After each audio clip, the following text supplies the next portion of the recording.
सूंहप में सप घुणा मंझण माखीअ होय परो तहीं पोइ जो उजी पोइ उन तां। हवालो शाह जो रिसालो सुर खाहोड़ी दास्तान टियों बैत छहों नवन लफ़्ज़नि जी माना बैत जा उहे लफ़्ज़ जेके माना ऐं मफ़हूम जे लिहाज़ खां नवां हुजनि। सूंहप माना ज़ाहिरी ॾेख सुहिणाई या सूंह। सप माना नांग। घुणा माना माखीअ जा मखा। परो माना कर ख़बर या सुध। पोइ माना पवे या पवंदी। हिन बैत जे ॿिन्ही सिटुनि मिसरनि जी सादी सम्झाणी पड़िजे थी जीअं बैत जो मजमूई मतिलबु ऐं मफ़हूम सम्झ में अची सघे।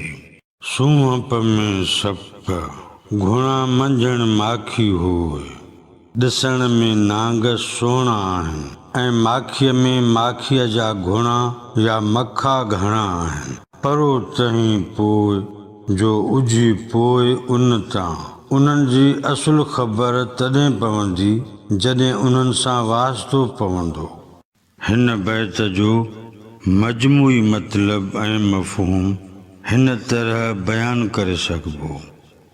सूंहप में सप घुणा मंझण माखीअ होय परो तहीं पोइ जो उजी पोइ उन तां। जहिड़ीअ तरह माहौल में मौजूदु जीतनि जणनि जूं ख़ूबसूरत शक्लियूं आहिनि जॾहिं त उहे ॾाढा ज़हरीला ऐं हानिकार हूंदा आहिनि। तहिड़ीअ तरह इंसानी मुआशरनि में इंसान ॾिसण में ॾाढा मिठड़ा ॾिसणा वाइसणा सुहिणा सॿाझड़ा हूंदा आहिनि।